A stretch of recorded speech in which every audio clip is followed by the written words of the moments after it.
I am here in Salaksuyu, which means healthy water. This is the village called Arzap on the old maps. This is an Armenian name, and this is now a Kurdish village here in the mountains of Ararat. And this is what Ron was told was the Valley of Eight, or the region of Eight, or the village of Eight.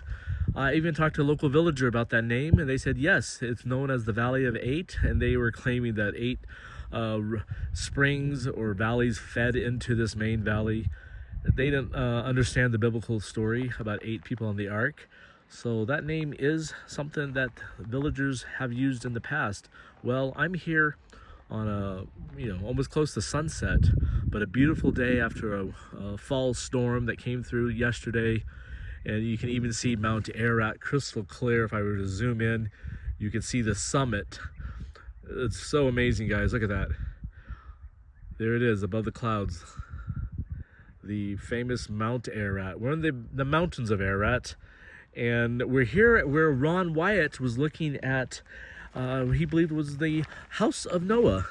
So we're just going to take a look. If you haven't been out here in many years or have never been out here, but remember the old videos, when Ron was here in 1977, the walls were standing pretty high above the ground level. And even the current ground level today has been dropped down because about 2 years ago, I think it was, maybe 3, the Turkish archaeologists excavated this site. And so they dropped the soil in the middle of the house down further. And it actually turns out to be, it's not a house, but an Armenian chapel.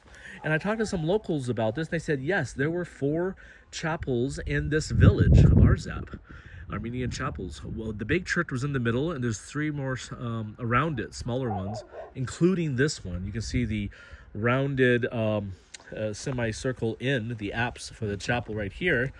And the archaeologists found Armenian inscriptions on some of the stones inside, and 2 columns, the base of them right there. The entrance is right over here. And so this was, according to the archaeologists, a small chapel for Armenians. They had a kitchen nearby right here. They found drainage and a pit for baking bread they found in this room. And there's just tons of pottery all over.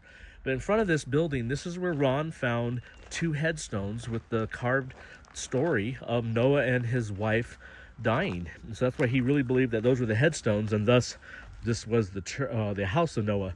So maybe he was wrong on the house part, and so maybe the chapel was built in front of the grave of Noah, or the house of Noah is below the chapel, or it's lost somewhere else. But at any rate, we're learning more and more about this site.